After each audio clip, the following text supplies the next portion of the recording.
ট্রেনে ঈদ যাত্রার চিরচেনা রূপ নেই ঢাকার রেল স্টেশনগুলোতে। প্রথম দিনের অগ্রিম টিকিট বিক্রি শুরু হয় সকাল ৮টায়।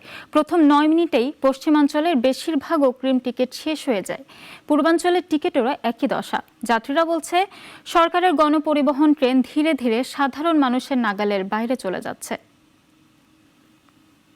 অবসান হয়েছে ঢাকার রেল স্টেশনগুলোতে জনভোগান্তির চিত্রের। আজ সকাল থেকে শুরু হয়েছে ট্রেনের অগ্রিম টিকিট বিক্রি। শতভাগ টিকিট অনলাইনে বিক্রি হওয়ায় ঈদযাত্রায় মিলছে স্বস্তি।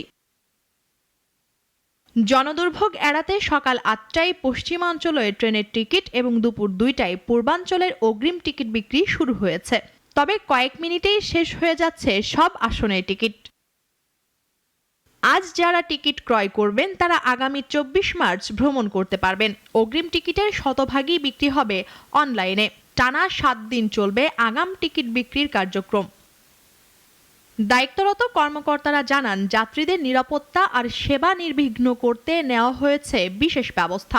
১৪ তারিখ থেকে ধারাবাহিকভাবে ৩০ তারিখ পর্যন্ত টিকিট দেওয়া হবে। শতভাগ টিকিট অনলাইনের মাধ্যমে নিজ নিজ আইডি থেকে সংগ্রহ করতে পারবে সবাই। আমাদের রেল যাত্রীরা নিরাপদে স্বাচ্ছন্দ্যে যেতে পারে বিভিন্ন আইন শৃঙ্খলা রক্ষাকারী বাহিনীর সহযোগিতায় এবং আপনাদের সকলের সহযোগিতায় ইনশাআল্লাহ আমরা যাত্রীদেরকে নিরাপদে যাতে যেতে পারে সেজন্য সকল ব্যবস্থা রেল কর্তৃপক্ষ গ্রহণ করেছে।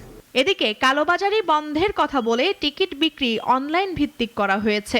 তবে এতে সবচেয়ে বেশি লাভ হয়েছে টিকিট বিক্রির দায়িত্বে থাকা ঠিকাদারি প্রতিষ্ঠানের। তবে রেলের যাত্রী সেবায় সব মিলিয়ে খুশি যাত্রীরা। অফলাইনে তো আগে অনেকদিন আগে এসে এখানে দাঁড়ায় থাকতে হতো, এটা একটা ভোগান্তি ছিল। এখন তো অনলাইনে নিজে ঘরে বসে টিকিটগুলো কাটতে পারতেছে, এই কারণে তো আর এই আগের মতো দুর্ভোগগুলো নেই। আগে একটা সময় ব্ল্যাক টিকিট ছিল না যে তা না ছিল, তো আমরা একটা সময় ট্রেনের ভিতরে গেলেও আমরা বিভিন্ন হয়রানির শিকার হতাম। তো বর্তমানে সেই অনলাইন সিস্টেম হওয়াতে সেই হয়রানির শিকার আমাদের হতে হচ্ছে না। লাইনে দাঁড়ানো লাগতেছে না, আমরা সরাসরি ঘরে বসেই খুব সহজে আমরা টিকিট কাটতে পারতেছি। এতে আমাদের সময় সাশ্রয় হতেছে। আগামী ২৫ তারিখের পর থেকে পাওয়া যাবে ঈদের ফিরতি যাত্রার টিকিট। এবছর প্রতিদিন ঢাকা থেকে ৩৫,৩১৫টি অগ্রিম টিকিট বিক্রি করা হবে। মুনিয়া জ্যোতি, নাগরিক, ঢাকা।